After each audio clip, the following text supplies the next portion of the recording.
గురువారం రోజు ఎన్నికల నోటిఫికేషన్ వెలువడనుంది. అన్నమయ్య జిల్లాలో అధికార యంత్రాంగం ఎన్నికల ప్రవర్తన నియమావళి అమలు చేయడంలో పూర్తిగా ఏకపక్షంగా అధికార పార్టీకి కొమ్ము కాస్తున్నట్లు ప్రచారం కానీ వాస్తవాలు కానీ కనిపిస్తున్నాయి. దీనిపైన జిల్లా కలెక్టర్ ఎన్నికల అధికారి స్పందించి ఈ కింది స్థాయిలో జరుగుతున్న అక్రమాలను కానీ తప్పులను కానీ సరిచేయాల్సిన అవసరం ఉంది.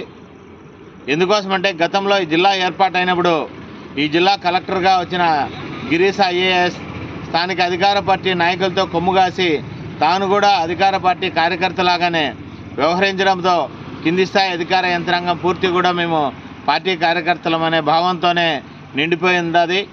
ఈ ఎన్నికల నేపథ్యంలో తహసీల్దార్లను ఎండిఓలను ఇతర ప్రాంతాల నుంచి బదిలీ చేశారు తప్ప జిల్లా అధికార యంత్రాంగం దాదాపుగా వాళ్ళే ఉన్నారు. ఈ అధికార యంత్రాంగం కానీ మండల్ స్థాయిలో కానీ ఈ ఎన్నికల ప్రవర్తన నియమావళి అమలు చేసే టీంలో ఉన్న కింది సిబ్బంది అంతా కూడా స్థానికులే గతంలో ఉన్నవారే కావడంతో ఈడ పక్షపాతంగా వ్యవహరిస్తున్నారు. ఇది ఏంటంటే ఇప్పటి వరకు ఎన్నికల్లో ప్రచారం నిర్వహించే వాహనాలకు రిటర్నింగ్ ఆఫీసర్ దగ్గర అనుమతులు తీసుకుంటున్నారు, అనుమతులు ఇస్తున్నామని చెప్తున్నారు. మరి అనుమతి పొందిన వాహనాల్లో అధికార పక్షానికి సంబంధించిన వాహనాల్లో ఎక్కడా ఆ అనుమతి తీసుకునే పత్రం ఎక్కడా ముందు పక్క అంటించిన దాఖలాలు కానీ లేవు.